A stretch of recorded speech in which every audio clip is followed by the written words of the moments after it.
Alright, the craziest trade I've ever seen in the NBA just happened, and I still can't even process it, because this was by far the most unexpected one since I've been following the league. I only know as much as what's been put out there so far, but just based on my initial thoughts, I didn't think the Lakers would ever get rid of Ant, especially in his prime, because it's obvious he's been the focal point of their offense this year, and he's really the one that opens everything up. A lot of that two-man game with Bron or Austin works because of what he provides as a screener, whether it's the short, the roll, or the lob, and he's been doing just as much on the rock under JJ, either in the post, the inverted, on the trail, or just having him bring it up to initiate, so he's been fully utilized. But that's without even mentioning the other end of the floor, because he's probably the most versatile big on defense, and it shows on his rim protection as the anchor, his switchability 1 through 5, and as one of the few that can play 2 in the SNR or DHO. When they traded D'Lo, I thought that move was in preparation for him to be the one to carry the torch with Austin once Bron retires, but with this move, it's a sign they're done with his and Bron's era, and they've decided it'll be Luka's team instead.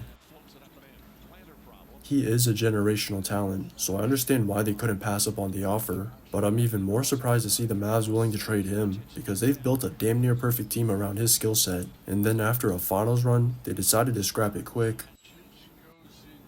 Apparently it's due to conditioning, and them not wanting to commit to another Supermax extension, but I don't think an org would give up a franchise player of his caliber over just those reasons, so there could be some underlying issues or info behind the scenes that they don't want to release to the public.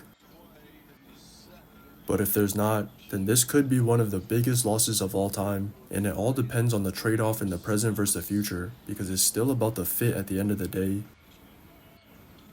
If Kai and Ant can win during their prime windows, then it is a success, but with Gafford and Lively still on the team, I'm curious to see if they move either of them, or if they decide to keep both and just move Ant to the 4, because the whole point of acquiring him was to pair him with Luka. Him, Bron, and Austin are at their best when they handle the rock with a roll threat in a two-man game, and that's really the main concern I have about this move for the Lakers' current iteration, because those three are going to have to share the rock with Jackson Hayes as the only big in their main rotation.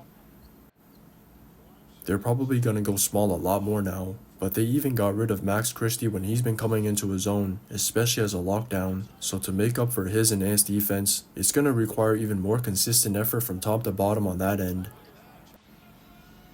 Unless Bron and Luka create magic during their time together, I think this is a trust the process situation, because I see him having to go through a rebuilding phase around Luka to try to win a chip later, and this is nothing more than them securing him to transition from Bron. Just watch the tape. Kicks it out. Kyrie Irving launches his three-pointer. That's good.